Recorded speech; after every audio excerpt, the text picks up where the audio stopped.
Halo semuanya, perkenalkan nama saya Cristiano Yeremeduma dengan NIM 2410911210041 dengan nomor absen 54 dengan dosen pengampu Dr. Oski Iliandri, Magister Kesehatan. Pada kesempatan kali ini saya akan menjelaskan terkait anatomi, vaskularisasi, serta inervasi dari gastrointestinal system dan juga endokrin. Selanjutnya saya akan yang pertama saya akan menjelaskan terkait anatomi, vaskularisasi, dan inervasi dari gastrointestinal tract system terlebih dahulu dan dilanjutkan oleh anatomi, vaskularisasi, serta inervasi dari sistem endokrin. Baik, kita mulai dari gastrointestinal tract system. Yang pertama adalah kavitas oris atau rongga mulut. Nah, kavitas oris atau rongga mulut merupakan pintu masuk saluran pencernaan dan dibatasi oleh bibir atau labia di depan dan juga pipi atau bukal di samping. Dan juga ada palatum atau langit-langit yang ada di atas. Dan juga ada dasar mulut. Nah, di dalamnya itu terdapat ada dentes, gigi, gingiva atau gusi, dan juga lidah atau lingua. Nah, palatum sendiri dibagi menjadi dua, yaitu palatum durum. Palatum durum merupakan langit-langit yang keras, dan juga palatum mole. Nah, palatum mole itu adalah langit-langit yang lebih lunak. Nah, dan di belakangnya itu ada namanya struktur disebut sebagai uvula. Oke. Untuk vaskularisasinya sendiri, dari kavitas oris itu berasal dari cabang-cabang arteri karotis eksterna, dan ada juga arteri maksilaris itu memperdarahi bagian palatum dan juga sebagian dari pipi atau bukal, dan juga ada arteri facialis itu memperdarahi bibir dan pipi, dan juga ada arteri lingualis yang memperdarahi lidah dan lidah, lingua, dan juga dasar mulut. Untuk venanya sendiri, darah vena itu dialirkan melalui vena-vena yang namanya itu sama seperti nama arteri yang tadi. Misalnya ada vena maxillaris, vena facialis, dan juga vena lingualis yang kemudian bermuara ke vena jugularis interna. Untuk inervasinya sendiri dibagi menjadi dua. Ada inervasi sensorik atau umum dan juga motorik. Untuk persarafan untuk sensasi sentuhan, nyeri, dan suhu itu berasal dari nervus trigeminus atau nervus kranial kelima. Dan juga ada nervus maxillaris itu untuk palatum dan gigi atas, dan juga nervus mandibularis itu untuk gigi bawah, dan 2/3 bagian depan lidah serta dasar mulut. Untuk nervus bagian motoriknya sendiri itu ada nervus facialis atau nervus kranial ke-7, dan juga ada nervus mandibularis itu dia menginervasi otot-otot pengunyah atau musculus masseter dan juga musculus temporalis. Selanjutnya ada bagian lingua. Nah, bagian lingua atau lidah ini dibagi menjadi beberapa bagian. Yang pertama ada dorsum lingua yang bagian sini. Ini bagian dorsum lingua. Nah, di sini yang atas ini, yang ini merupakan struktur yang disebut sebagai radix lingua.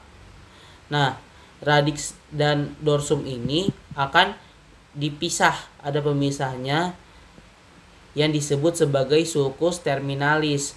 Nah, di bagian dorsum lingua ini ada terdiri dari beberapa papila. Yang pertama ada papila filiformis yang ini, ada papila fungiformis yang bentuknya seperti jamur, dan juga ada papila foliata, dan juga yang besar-besar ini ada papila falata. Nah, pada bagian dorsum lingua ini juga ada pembatas antara dorsum lingua yang sebelah kanan dan juga yang kiri. Nah, pembatasnya itu disebut sebagai sulcus medianus lingua. Nah, pada dorsum lingua juga terdapat tepi. Nah, tepinya itu disebut sebagai margo lingua. Dan juga ada ujung yang disebut sebagai apex lingua, ujung atau puncak.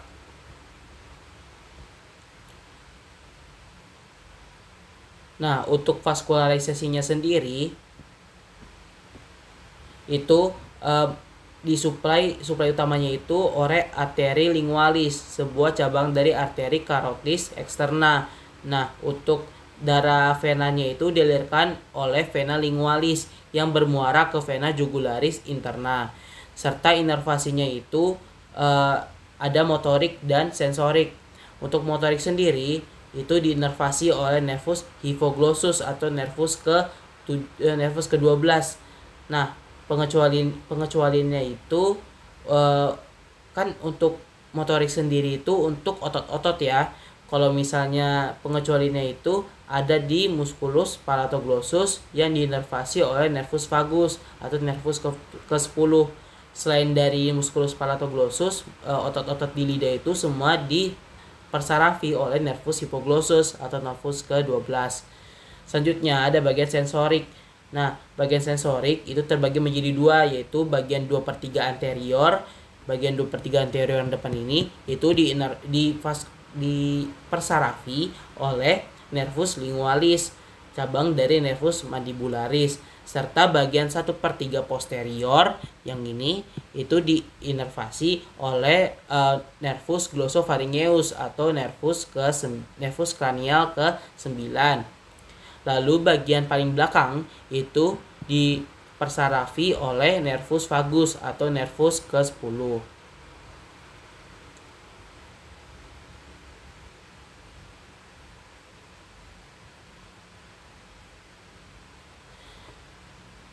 Oke, untuk yang bagian khususnya itu ada tambahan di 1/3 posterior. Itu untuk pengecap, yaitu nervus glossopharyngeus atau nervus ke-9. Ini juga untuk pengecap. Nah, di sini ada bagian-bagian lidah yang memang dominan untuk rasa-rasa tertentu. Nah, di sini sudah ada. Bisa dilihat, tapi umumnya di semua bagian lidah itu bisa merasakan rasa yang sama, cuman ada beberapa bagian yang dominan. Nah, seperti di sini ada nervus glossopharyngeus, ada nervus hypoglossus, ada nervus lingua. Di sini nggak kelihatan nervus vagusnya, tapi nervus vagus itu karena dia mempersarafi bagian di belakang. Oke, selanjutnya adalah kita masuk ke glandula salivatori atau glandula salivatorius. Nah, untuk glandula salivatori ini dibagi menjadi 3. Yang bagian mayornya ada glandula parotis, yaitu glandula terbesar dan terletak di depan telinga. Salurannya itu ada di ductus tensen dan bermuara di pipi dekat gigi molar kedua atas. Dan yang kedua ada glandula mandibularis, itu terletak di bawah mandibula. Salurannya itu ada ductus Wharton dan bermuara di dasar mulut.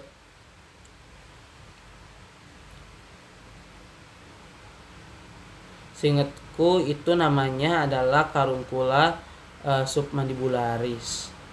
Yang ketiga itu glandula sublingualis, itu dia paling kecil dan terletak di bawah lidah, memiliki banyak saluran kecil yang bermuara di dasar mulut. Sama ya seperti tadi, bermuaranya itu di karunkula submandibularis. Nah, untuk vaskularisasinya sendiri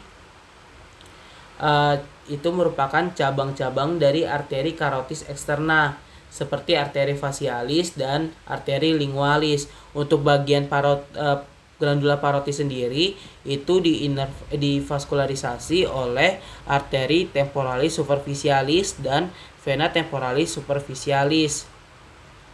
Di sini juga ada arteri carotis interna. Namun untuk glandula parotis sendiri itu diperdarahi oleh arteri karotis eksterna. Di sini juga ada nervus lingualis. Selanjutnya kita ke bagian submandibular dan sublingual. Nah, di sini juga ada nih nervus lingualis. Nih ada caruncula sublingualis. Nih ada gandula submandibularis tuh yang ini. Nah, ini ductus submandibularis.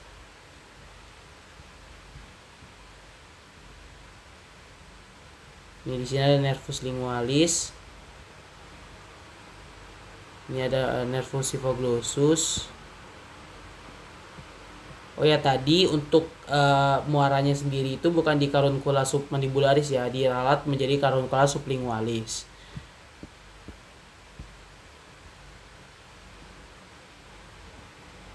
Nah, di sini ada glandula parotidea.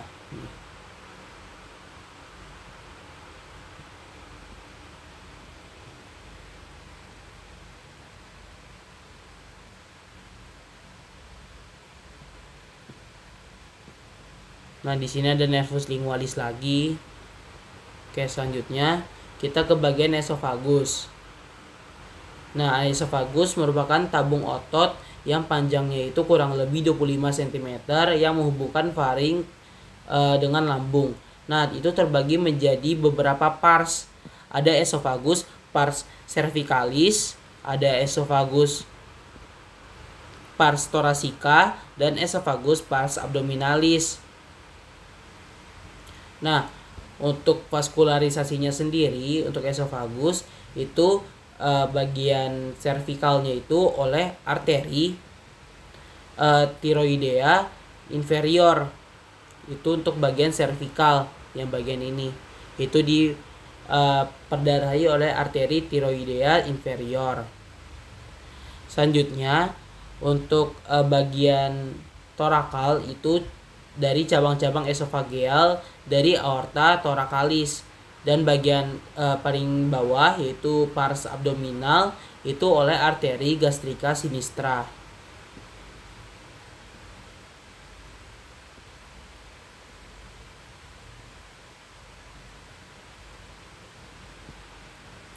Untuk darah venanya itu bagian atas dan tengah itu bermuara ke vena azygos atau sistem cava, dan bagian bawahnya itu bermuara ke vena gastrica sinistra, dan area ini merupakan lokasi penting anastomosis portocava. Inervasinya sendiri itu ada di nervus vagus. Untuk parasimpatisnya itu ada nervus vagus, yaitu nervus kranial ke-10 yang meningkatkan peristaltik dan sekresi. Dan untuk simpatisnya itu ada di truncus sympathicus thoracalis yang menghambat peristaltik. Nah, keduanya itu membentuk plexus esophageal di sekitar esofagus.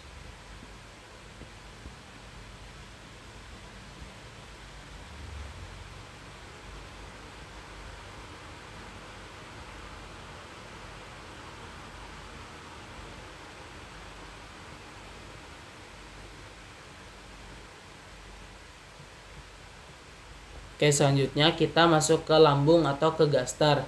Nah, organ lambung ini berbentuk seperti huruf J di antara esofagus dan usus halus. Bagian-bagiannya itu ada terdiri dari kardia, fundus, dan corpus, serta pylorus. Nah, memiliki dua kurvatura. Ada kurvatura minor dan kurvatura mayor. Nah, kurvatura sendiri itu sebagai lengkungan gitulah, lengkungan. Nah, untuk vaskularisasinya sendiri itu semuanya berasal dari truncus celiacus.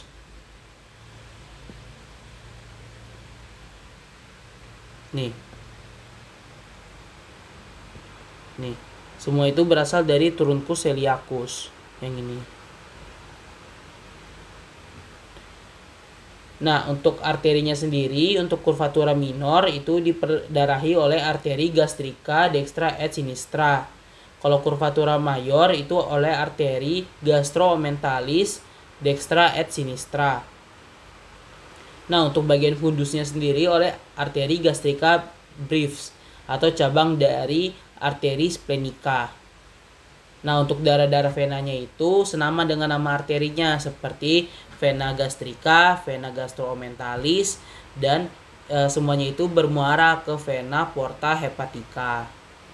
Dan untuk inervasinya sendiri ada inervasi parasimpatis dan simpatis. Untuk parasimpatisnya itu ada di nervus vagus, truncus vagal anterior dan posterior. Dia merangsang sekresi asam lambung dan motilitas, serta ada taraf simpatis, serabut dari plexus celiacus berasal dari nervus splanicus mayor dan menghambat motilitas dan sekresi.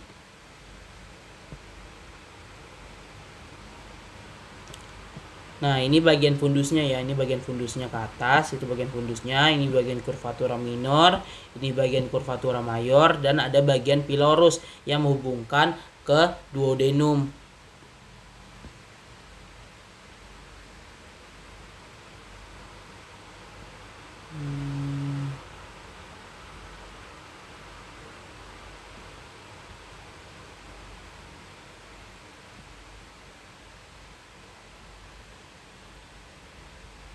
Nah, tadi kan bermuaranya ke vena porta hepatis ya.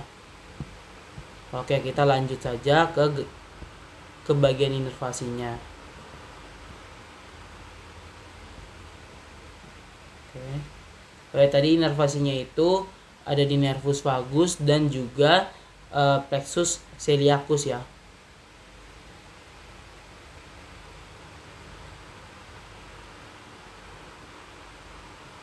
Nih, tadi saya juga jelaskan nervus splanicus mayor.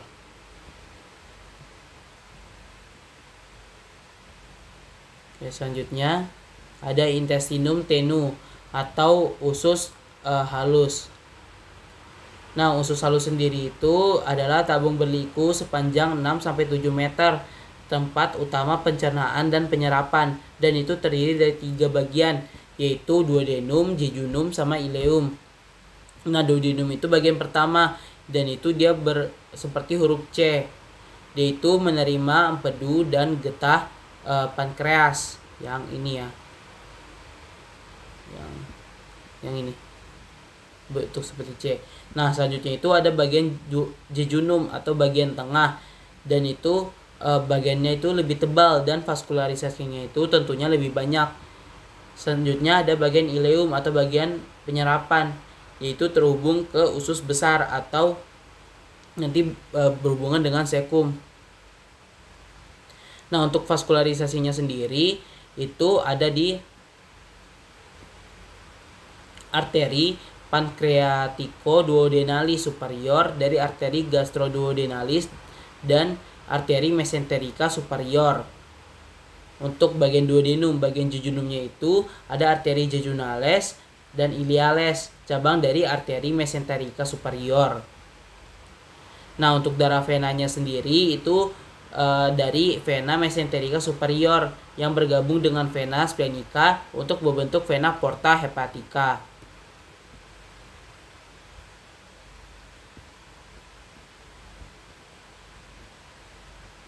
Nih, tadi ada arteri mesenterica superior.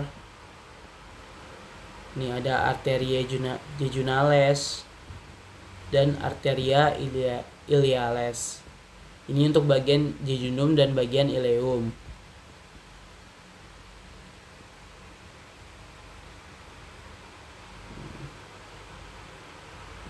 Nah, ini ada di bagian duodenum itu diperdarahi oleh arteri pancreatico-duodenalis inferior. Ada ramus posterior, ada ramus anterior. Oke, selanjutnya ini yang tadi venanya sama saja, ada vena mesenterica superior. Ini vena mesenterica superior yang ini. Oke, selanjutnya ke nervusnya, ada inervasinya, ada parasimpatis dan simpatis. Yang parasimpatis itu ada nervus vagus, yaitu meningkatkan motilitas dan sekresi. Untuk simpatisnya itu serabut dari plexus mesentericus superior, dari nervus planicus mayor dan minor untuk menghambat motilitas. Nih, plexus mesentericus superior.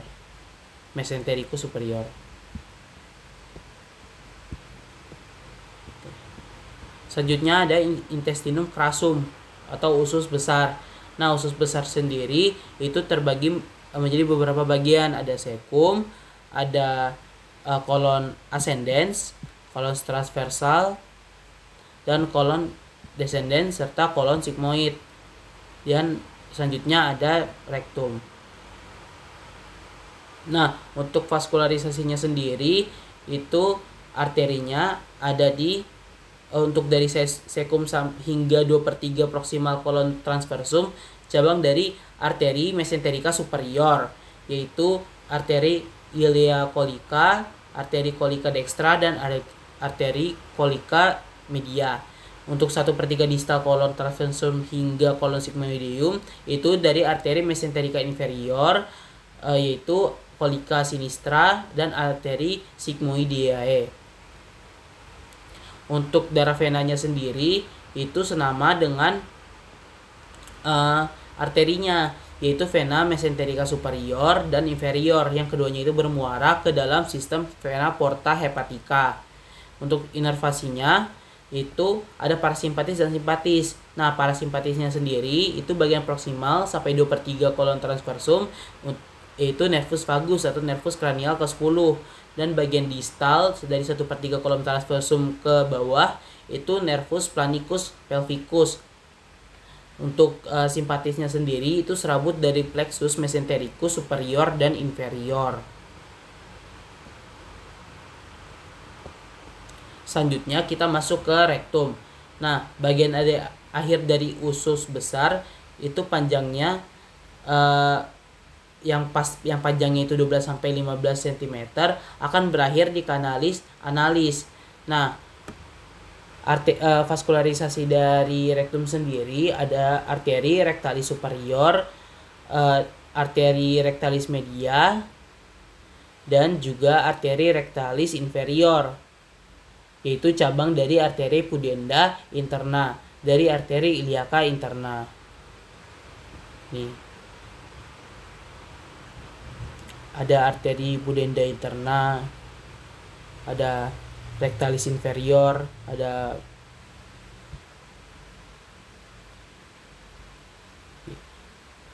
ini ada arteri iliaca communis.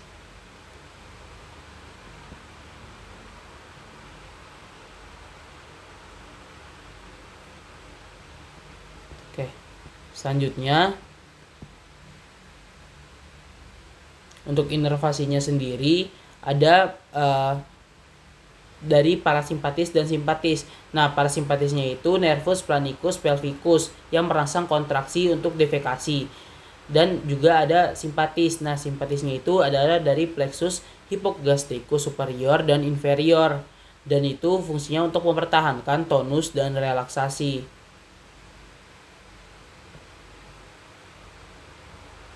Dan itu untuk nervusnya sendiri yang sangat bekerja itu adalah nervus pudendus.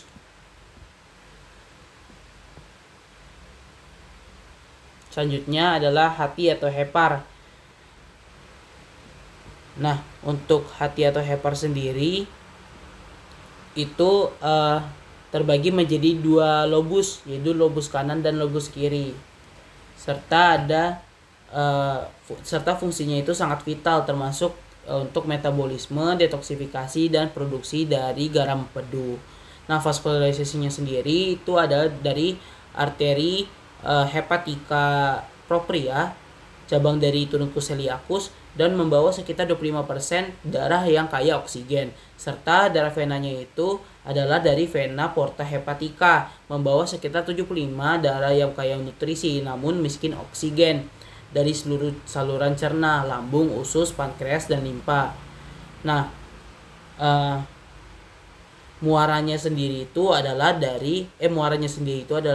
ke vena cava inferior. Nah, inervasinya sendiri itu dia berasal dari plexus hepaticus yang berjalan bersama arteri hepatica dan vena porta.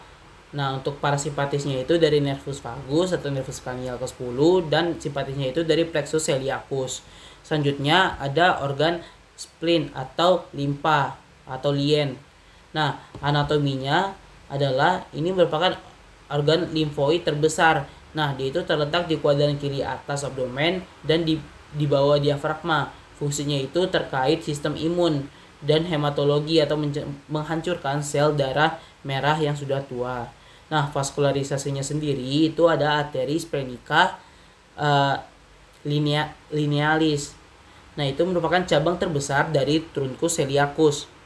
Ini merupakan cabang terbesar dari truncus celiacus, yaitu arteri spleenika atau linealis.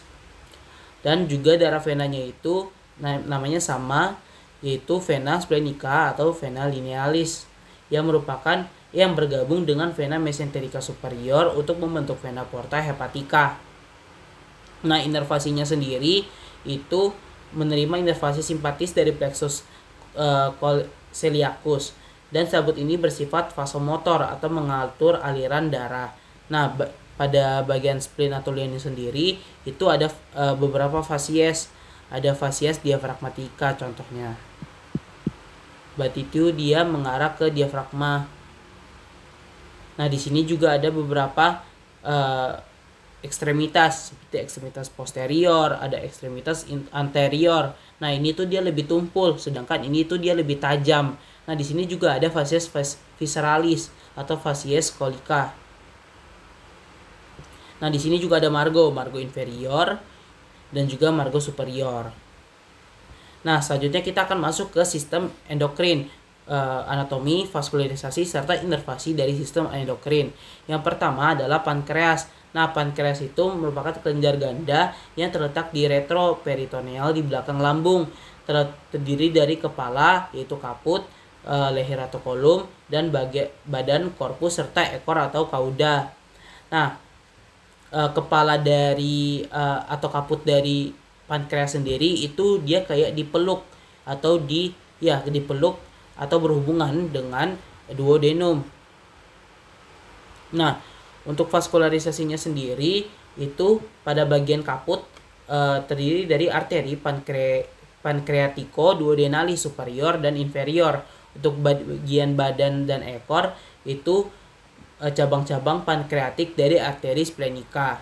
Nah, untuk darah venanya sendiri itu senama dengan nama arterinya seperti yang tadi, dan dia itu bermuara ke vena spleenika dan vena mesenterica superior yang merupakan bagian dari sistem vena porta.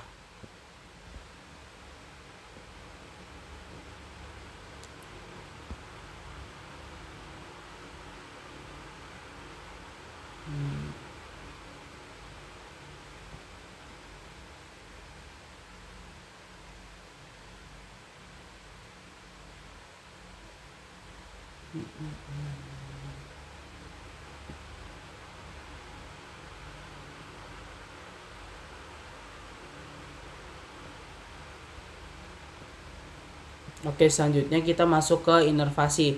Nah, inervasinya itu terdiri dari dua, parasimpatis dan simpatis. Parasimpatis itu nervus vagus dan simpatis itu dari plexus celiacus dan mesentericus superior yang menghambat sekresi. Selanjutnya itu ada sistem endokrin. Nah, sistem endokrinnya itu yang kedua adalah pada bagian hipofisis, kelenjar hipofisis. Nah, kelenjar hipofisis atau biasa kita sebut sebagai kelenjar pituitari itu merupakan kelenjar master endokrin seukuran kacang polong yang terletak di dasar otak dalam lekukan tulang sphenoid yang disebut sebagai sella turcica, dan terdiri dari lobus anterior dan lobus posterior. Nah, untuk vaskularisasinya itu ada di Untuk vaskularisasinya sendiri itu ada di arteri hypophysealis superior dan inferior, cabang dari arteri karotis interna. Dan sistem portal hipofisis hipotalamusnya itu dari arteri hypophysealis superior yang membentuk jaring kapiler di hipotalamus. Nah, untuk darah venanya sendiri itu dari kelenjar hipofisis dialirkan ke sinus cavernosus di sekitarnya.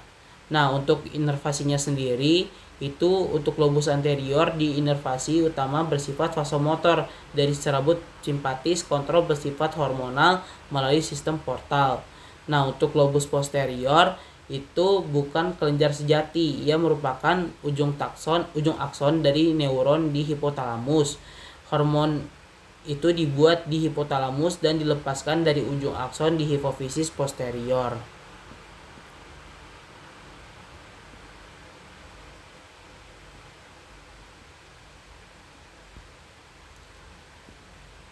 Nah, di sini nih ada arteri karotis interna, pars cerebralis, ada nervus opticus.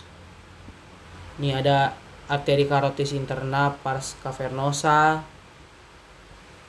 Ini ada sella turcica.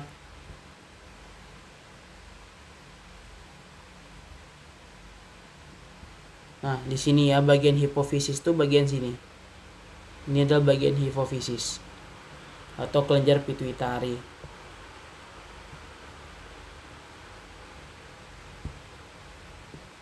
Oke. Selanjutnya kita masuk ke bagian selanjutnya yaitu kelenjar suprarenal atau adrenal gland.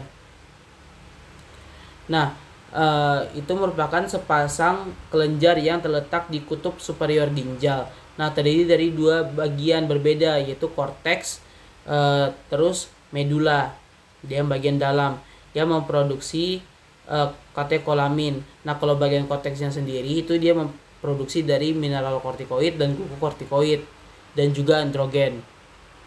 Nah, untuk vaskularisasinya sendiri itu untuk arterinya mendapat suplai dari 3 sumber yaitu arteri suprarenalis superior, suprarenalis superior, kalau jamaknya itu arteriae suprarenales superiores, ada dari arteri suprarenalis media dan juga ada dari arteri suprarenalis inferior. Nih, arteriae suprarenalis mediae itu untuk jamaknya, dan juga ada yang inferior nih, arteri suprarenalis inferior. Nah, untuk venanya sendiri, darah venanya sendiri itu dia dari vena suprarenales nih. Dan untuk inervasinya sendiri itu untuk korteks adrenalnya itu menerima inervasi vasomotor simpatis. Untuk medula adrenalnya itu dia diinervasi langsung oleh serabut saraf simpatis preganglionik dari nervus planicus thoracicus. Nah, medula adrenal itu berfungsi seperti ganglion simpatis yang termodifikasi melepaskan hormonnya langsung ke aliran darah. Selanjutnya, oh ya, di sini ada margo medialis juga ya. Ini untuk struktur kelenjar suprarenalnya. Ada kapsula adiposa di bawah dari kelenjarnya. Nih, ada glandula. Ini glandula suprarenalisnya, ada margonya. Mungkin itu saja. Selanjutnya kita akan masuk ke bagian selanjutnya yaitu kelenjar tiroidea dan paratiroidea.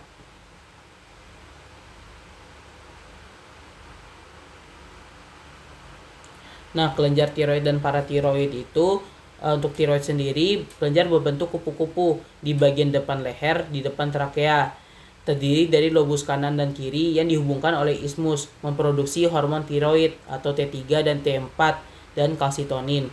Untuk hormon paratiroid itu dia kelenjar kecil seukuran beras yang biasanya terletak di permukaan belakang kelenjar tiroid, dan dia itu memproduksi dari PTH atau paratiroid hormon yang dihasilkan oleh sel prinsipal dan oksifilika, tapi lebih dominan sel prinsipal.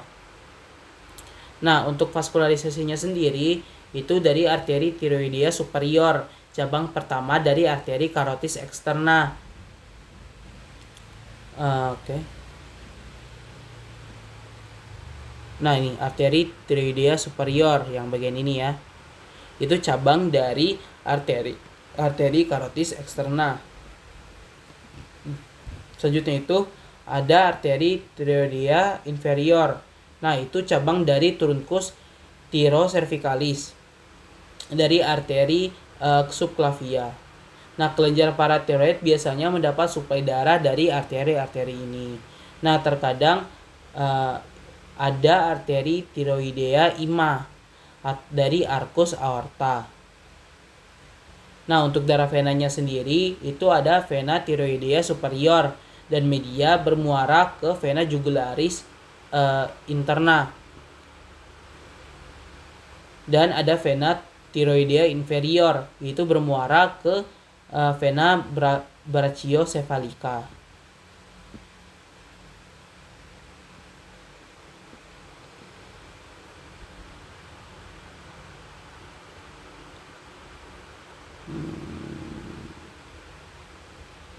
Oke.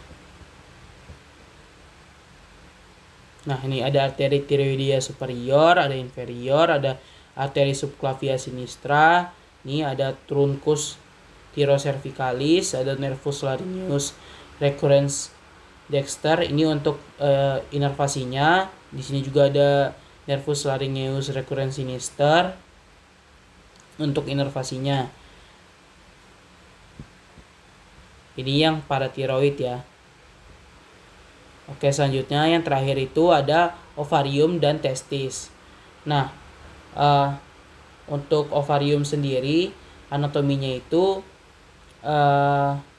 terletak di rongga panggul dan fungsinya itu untuk memproduksi sel telur atau ovum dan hormon seks wanita, yaitu estrogen dan progesteron. Untuk vaskularisasinya sendiri, arterinya itu suplai darah ganda. Nah, dari arteri ovarica, cabang langsung dari aorta abdominalis setinggi ginjal karena turun dari posisi embriologisnya. Lalu untuk yang kedua ada cabang ovarica dari arteri uterina, membuat anastomosis dengan arteri ovarica. Nah, untuk darah venanya sendiri itu dari vena ovarica dextra bermuara langsung ke vena cava inferior, dan juga ada vena ovarica sinistra bermuara ke vena renalis sinistra, mirip dengan vena dari suprarenal. Nah, untuk inervasinya sendiri itu berasal dari plexus ovaricus yang berjalan bersama arteri ovarica. Nah, ada simpatis dan parasimpatis. Kalau parasimpatis dari nervus vagus, kalau simpatis itu dari segmen T10 sampai T11 medulla spinalis. Selanjutnya ada organ testis. Nah, testis sendiri itu terletak di dalam skrotum. Fungsinya itu untuk memproduksi sperma dan hormon seks pria. Nah, vaskularisasinya itu ada di arteri testicularis, cabang langsung dari aorta abdominalis, turun bersama testis selama perkembangan. Nah, untuk venanya itu darah dari testis membentuk jalinan vena kompleks yang disebut sebagai plexus pampiniformis di dalam funiculus spermaticus. Nah, untuk inervasinya sendiri itu berasal dari plexus testicularis yang berjalan bersama arteri. Nah, itu terbagi menjadi dua juga untuk inervasinya, yaitu ada simpatis dan parasimpatis. Nah, simpatis itu dari segmen T10 sampai T11 sama, dan parasimpatisnya itu sama juga dari nervus vagus. Nah, untuk inervasi sensorik atau nyerinya itu dia berjalan bersama saraf simpatis.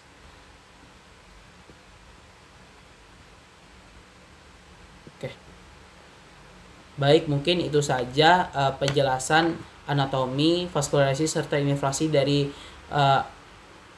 gastrointestinal tract dan juga sistem endokrin. Jika ada kata-kata yang kurang berkenan, mohon dimaafkan. Terima kasih.